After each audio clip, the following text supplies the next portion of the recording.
It's David Smith, Correctional Officer Lifestyle. Nice to see y'all.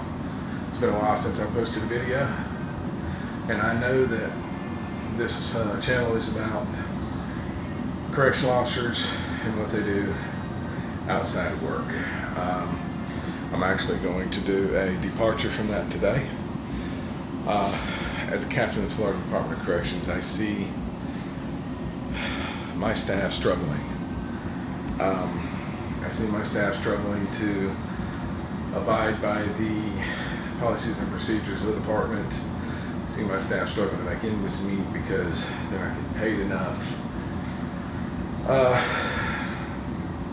I see the struggles, I really do.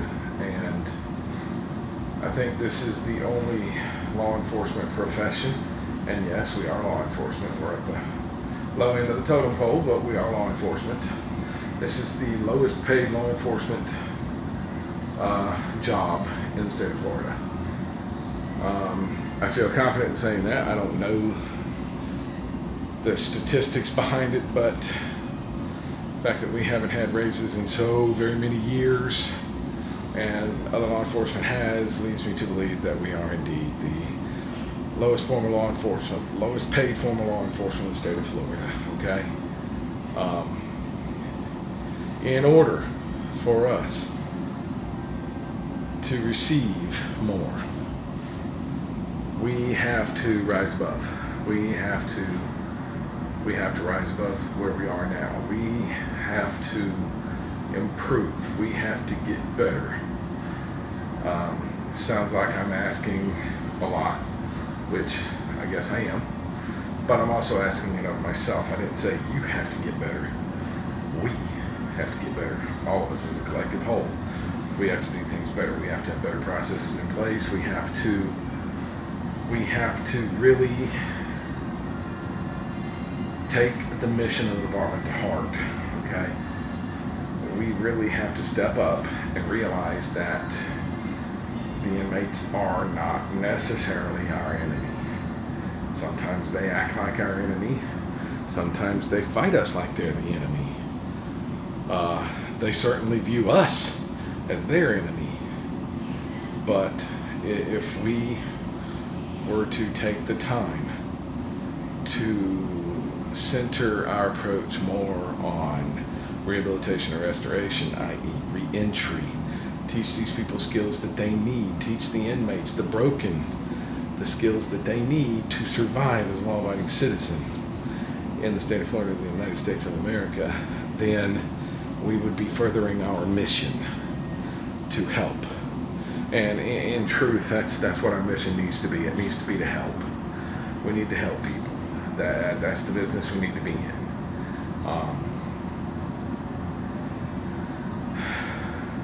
That being said,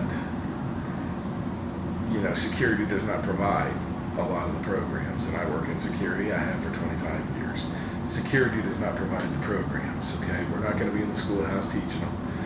We're not going to be the ones teaching them the valuable skills in the trade school. We're not going to be the ones teaching them to cook and to manage restaurant in the kitchen. We're not going to be doing that.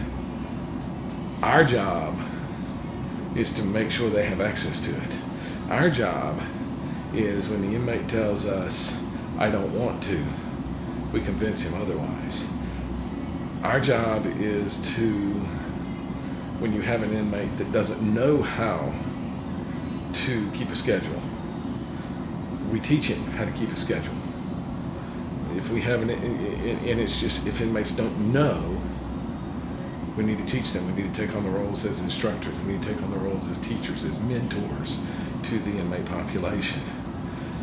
Yes, we're outnumbered 100 to 1. Yes, we are. You're not going to be able to fight anymore. You're not going to be able to fight them all any more than you're going to be able to help them all, and you're certainly not going to be able to mentor them all in your shift. That being said, you have to try. You got to put forth the effort. If an inmate his entire life has come up to an authority figure and asked for something, and the authority figure reacts with a very negative reaction, acts like they can't be bothered, What message are you sending forth to help this individual get over that if you can't be bothered? If an inmate says, can you help me with something? And it is something that you can help him with within the scope of your job, within the purview of your security assignment. If it is something that you can't do, i.e. check on his sentence, check on his property, call his classification officer and ask him if he has a call out in the next couple of days. If it's something that you can help him with and you refuse to do so, then you're reinforcing the belief. This inmate firmly believes that society turned his back on him. This inmate firmly believes that everybody in society is nothing but a bunch of mean people that are out to punish him, they're out to get him.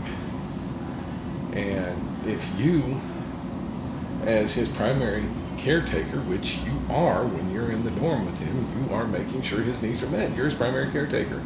If you, as his primary caretaker, snub him, ignore him, you're mean to him, you don't want to do anything for him, you're too busy talking on the phone to whoever, or you're too busy drawing a picture on a piece of paper to give that inmate some medicine or call his classification officer or something, that basic, simple stuff that this inmate needs, you failed the inmate.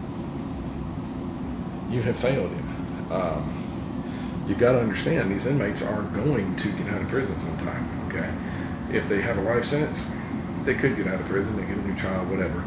But the vast majority of the inmates at your facility will be getting out of prison. And they can move in next to you. Do you want them to act the same way you acted towards them when they move in? Most of you will have to say no. I don't want my neighbor acting like that.